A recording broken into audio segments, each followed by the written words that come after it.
am Enoch. So I am basically from Hyderabad and I have completed my 12th and I am doing my BCA from B.R. Ambedkar Open University.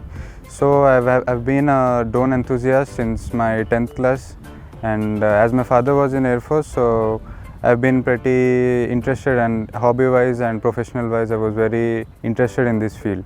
Then I started looking for opportunities. Then I got to a course of 6 months in drone piloting. Then I worked as a drone pilot for consecutive months for around 5 to 6 months. Then then the drones rules started implementing. Then I got to know about drone license and I got to know about TSA from my referrals from my acquaintances. Then I applied here for further opportunities or to get an better platform to prove my proficiency or to work.